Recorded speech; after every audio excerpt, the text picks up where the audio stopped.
Hi everyone, it's Lisa Brown with InkandInspirations.com. Today we're going to be making a clean and simple card. I'm using a stamp set and some simple layers, a 5.5 by 8.5 piece of cardstock for the base, another piece at 4 1/8 by 5 3/8, some designer paper, another back layer cut at 2 by 4, and then a basic white piece 1 7/8 by 3 7/8. And I'll explain that little cutout there in just a minute.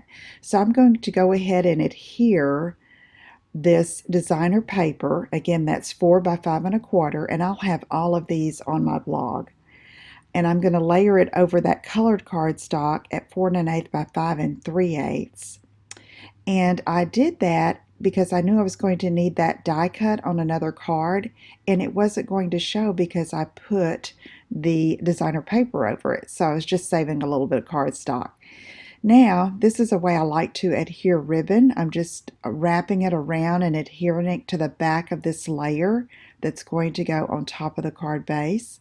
Then I'll tie another knot and just cut off the edges, and we'll just simply mount that on the front of that strip of ribbon that's on the card front. I'm using a glue dot and just going to adhere it right in the center. So now we're going to do some stamping. I have that piece of basic white, and I chose the sentiment and the wheat, and then I'm going to go ahead and put it on the other piece of the colored cardstock that matches the back layer. And that is going to be our main image on the front of the card. Just clean and simple. All you need is adhesive, trimmer, and your papers and stamps and ink. So there we have that ready to go. Now I'm going to fold the card base in half, 5 1/2 by 8 1/2, and then I'll go ahead and put that over top. And that is going to finish the outside front of the card.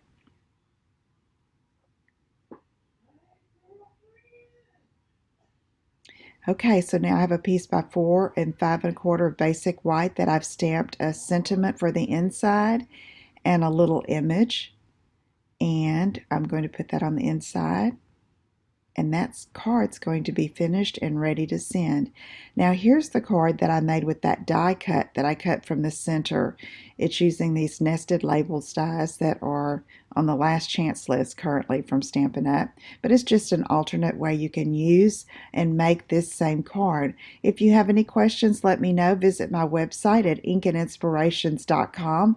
While you're there, sign up for my mailing list, and I will see you again soon. Take care. Bye-bye.